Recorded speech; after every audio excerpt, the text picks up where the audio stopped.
I discovered my husband was cheating through his phone. But I didn't find text messages. I didn't find photos. I didn't find dating apps or hidden contacts or suspicious emails. What I found was so mundane, so innocent, so overlooked that it took me 3 days to realize what I was looking at. And when I finally understood, it unraveled not just his affair, but an entire second life he'd been living for over 2 years. My name is Olivia Chin, and this is the story of how a shared family location app exposed the most elaborate betrayal I could never have imagined, and how I used that same technology to destroy him completely. My husband Ryan and I had been married for 8 years. We had a 6-year-old daughter named Emma. We were the couple everyone envied. Successful careers, beautiful home, seemingly perfect marriage. Ryan worked in tech sales, traveling frequently for conferences and client meetings. I was a financial analyst working from home 3 days a week, which gave me flexibility with Emma. We were busy but happy, or so I thought. We'd installed a family location sharing app 2 years earlier after Emma started kindergarten. It was supposed to be for safety so we could find each other in emergencies, coordinate pickups, make sure Emma got to school safely. Just a practical tool that hundreds of families use without thinking twice about it. I never checked it obsessively. Never had a reason to. Ryan and I trusted each other. But one Tuesday afternoon, I was trying to coordinate dinner plans and couldn't reach Ryan by phone. He'd mentioned a client meeting downtown, so I casually opened the location app to see if he was still there or heading home. And that's when I saw it. His location pin was in a residential neighborhood on the east side of town. Not downtown. Not anywhere near his office. Not a restaurant or client location. Just a random house on Maple Street. I assumed the app was glitching. GPS errors happen all the time, right? So I refreshed it. The pin stayed exactly where it was. I called him. No answer. 30 minutes later, he called back, apologetic. Sorry, babe, meeting ran long. I'm just leaving downtown now. Be home in 40 minutes. But the app showed he was still on Maple Street, not downtown. I stared at my phone, confused. Maybe he'd stopped somewhere on the way? But he'd said he was just leaving downtown. Why lie about something so small? I pushed the thought away. Told myself I was being paranoid. But that night, lying in bed next to him while he slept peacefully, I couldn't stop thinking about it. So I did something I'd never done before. I opened the app and checked the location history feature, something I didn't even know existed until I accidentally clicked on it. And what I saw made my stomach drop. For the past 6 months, almost every Tuesday and Thursday afternoon, Ryan's location showed him at that same address on Maple Street. Always between 2 and 5 p.m. Always on days he claimed to be in client meetings or working late at the office. Sometimes he'd be there for 2 hours. Sometimes 3. And the pattern was so consistent, so regular, so deliberate that it couldn't be random. I zoomed in on the address. It was a small house in a quiet suburban neighborhood. Nothing special. Nothing that would draw attention. I Googled the address but found nothing helpful. Just property records showing it had been purchased 18 months ago by someone named Lauren Martinez. Lauren Martinez. The name meant nothing to me. I'd never heard Ryan mention her. Never seen her name in his contacts or emails, at least not the ones I had access to. I spent the entire next day in a fog, trying to decide what to do. Confront him? Investigate further? Ignore it and hope I was wrong? But I couldn't ignore the sick feeling in my gut. The knowing. So I decided to do something that would either confirm my paranoia or put it to rest forever. The next Tuesday, I told Ryan I had a work meeting and asked if he could handle Emma's pickup. He agreed easily. Then I did something I never thought I'd do. I followed him. I watched him leave our house at 1:30 p.m., telling me he had back-to-back client calls. I waited 10 minutes, then got in my car and drove to Maple Street. His car was already there, parked in the driveway of that small house. And for the next 3 hours, I sat in my car 2 blocks away, watching the location app show his pin stationary at that address while my world collapsed around me. At 4:45, I watched him leave. He looked relaxed, happy, checking his phone as he walked to his car. He drove straight to Emma's school for pickup, perfectly on time, like nothing was wrong. Like He hadn't just spent 3 hours in another woman's house while I sat outside watching my marriage die. If you're still here, and I really need you to be, hit that like button. Because what I found next makes this so much worse than a simple affair. That night, I didn't confront him. I needed more information, more proof, more understanding of what exactly I was dealing with. So I did what any desperate, heartbroken wife with technical skills would do. I started investigating. I created a fake social media profile and searched for Lauren Martinez in our city. Found her immediately. She was beautiful, younger than me by at least 8 years, worked as a graphic designer. Her profile was mostly private, but I could see enough. Photos of a life that looked comfortable, happy, normal. No photos of Ryan. No indication of an affair. Nothing suspicious. Just a regular woman living her life. But then I found her Venmo account. It was public, one of those people who doesn't think about privacy settings. And when I scrolled through her transactions, I found him. Not under his real name, obviously. But there was a user called RJ_Tech who sent her money every single month. $500 on the first. Like clockwork. For the past 18 months. The same amount. The same day. Rent money. He was paying her rent. I felt like I couldn't breathe. This wasn't just an affair. This was a whole separate life. A woman he was financially supporting. A house he was visiting twice a week like it was routine. I dug deeper. Checked our credit card statements more carefully, something I'd gotten lazy about since Ryan handled most of our finances. And there they were, charges I'd never questioned because they seemed normal. Grocery stores, but in her neighborhood. Gas stations near her house. Restaurants I assumed were client dinners, but the timestamps matched days he'd been at her place. He'd been building this double life right under my nose, and I'd missed it because I trusted him. Because I never thought to look. I spent the next week gathering evidence. Screenshots of the location history showing the pattern. Screenshots of the Venmo payments. Credit card statements with suspicious charges. I even drove by the house a few more times and took photos of his car there. I documented everything with dates and times. And then I did something that would either save me or destroy me. I hired a private investigator. I needed to know exactly what I was dealing with before I made any moves. The investigator came back 3 days later with information that shattered what was left of my world. Lauren Martinez wasn't just his mistress. She was his girlfriend. His serious, long-term, living-together girlfriend. According to the investigator, Ryan had been with her for over 2 years. He'd helped her buy that house. That's why his name wasn't on the deed, but his money was in the down payment. He spent every Tuesday and Thursday there, plus occasional weekends when he claimed to be traveling for work. He had clothes in her closet, a toothbrush in her bathroom, photos of them together on her private Instagram that the investigator accessed through a contact. They took vacations together. Those work conferences he attended, half of them were fake. He'd been taking her to beach resorts and mountain cabins while telling me he was in boring business meetings. But the detail that destroyed me completely? Lauren had no idea I existed. The investigator had pretended to be a friend of a friend and casually mentioned Ryan in conversation.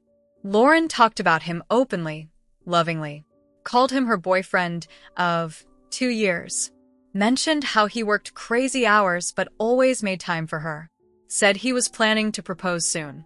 She had no idea he had a wife, had no idea he had a daughter. Ryan had built 2 completely separate realities, and both women in his life believed they were the only one. Before I tell you what I did next, I need you to subscribe and drop a comment telling me what you would do in this situation. Because the revenge I orchestrated was so surgical, so perfectly timed, that both Ryan's worlds collided in the most spectacular way possible. I could have confronted him privately, could have filed for divorce quietly, and moved on with my life. But Ryan didn't deserve quiet. He deserved exposure. So I planned something that would force him to face both of his lies at the exact same moment, in front of everyone who mattered. I spent 2 weeks preparing. First, I secured my finances, opened a separate bank account, and transferred half of our savings. Contacted a divorce attorney and filed papers. Documented every piece of evidence. Made copies of everything, location histories, Venmo payments, credit card statements, the private investigators report, everything. Then I did something bold. I contacted Lauren. Not to warn her, not to tell her about me. I sent her a message from a burner account saying I was planning a surprise party for Ryan's birthday, which was in 3 weeks, and asked if she'd like to help coordinate. She responded enthusiastically. Said how sweet it was that his work friends cared so much. Asked where the party would be. I gave her our home address and told her to arrive at 7 p.m. She never suspected anything because why would she? She thought she was attending a party for her boyfriend. She had no idea she was walking into an ambush. I planned the actual party too. Invited Ryan's parents, his siblings, his closest friends, his boss, his coworkers.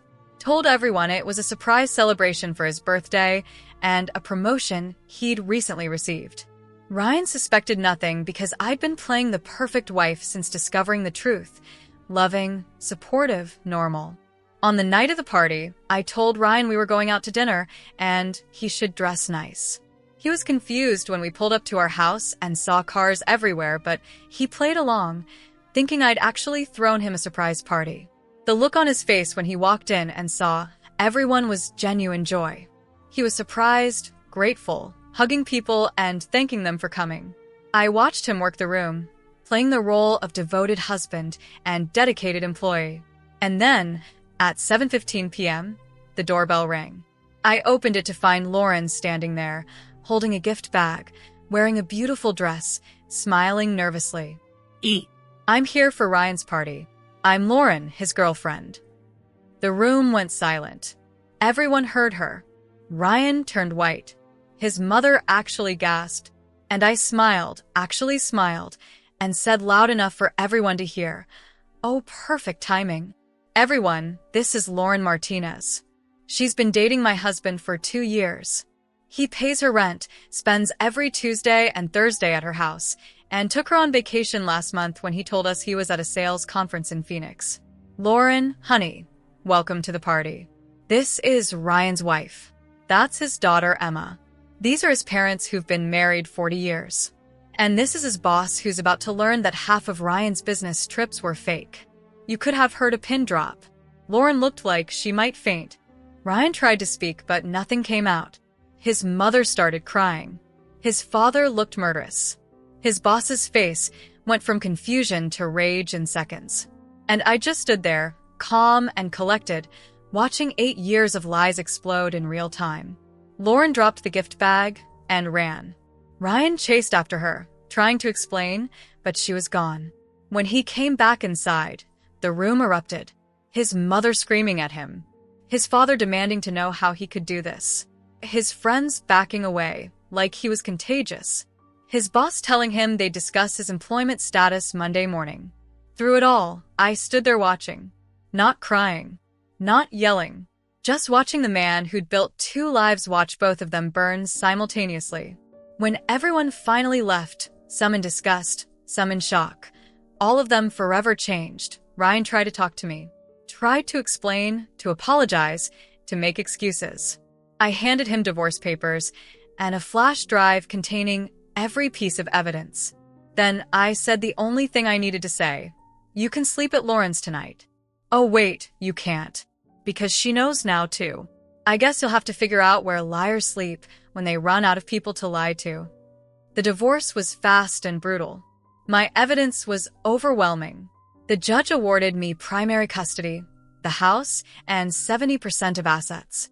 Ryan's company fired him after investigating his fake business trips. Turned out he'd been committing expense fraud for 2 years. Lauren wanted nothing to do with him, obviously. His family cut him off. His friends abandoned him. Within 3 months, Ryan went from having 2 complete lives to having none. But here's the twist that makes this whole thing even more insane. 6 months after the divorce was finalized, I got a message from Lauren. She'd been doing her own investigation after that disastrous party and found something I hadn't.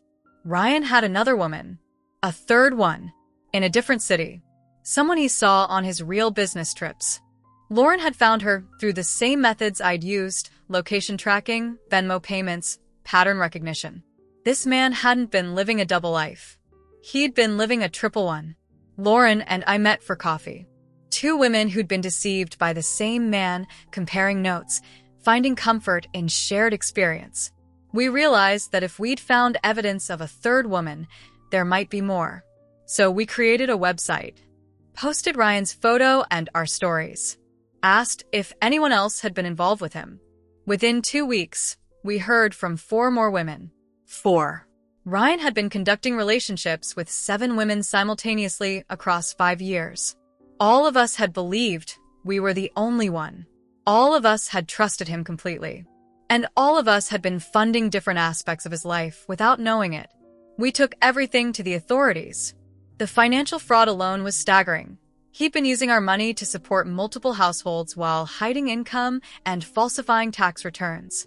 The IRS got involved. The FBI investigated the expense fraud. Ryan ended up with criminal charges, jail time, and financial ruin so complete he'll be paying restitution for the rest of his life. Today, 3 years later, I'm thriving. I got a promotion at work. Emma is happy and well-adjusted.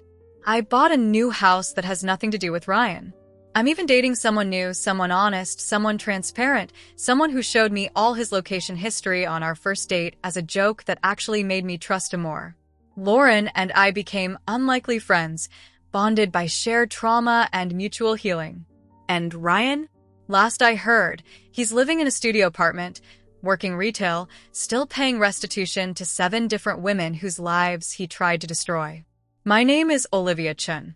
I discovered my husband's affair through a family location app I'd installed for safety. Not through texts or photos or the obvious ways people usually find out. Through patterns and data and technology he'd forgotten, he'd given me access to. And I used that same technology to expose not just his affair, but an entire empire of lies that proved he wasn't just a cheater. He was a con artist who happened to be married. This is what happens when you underestimate your wife's intelligence. This is what happens when you get sloppy with technology. And this is what happens when the woman you deceived turns out to be smarter, calmer, and more strategic than you ever imagined. Ryan thought he was playing chess while I was playing checkers. But he forgot that I'm a financial analyst who spots patterns for a living. And the pattern he created led straight to his complete destruction.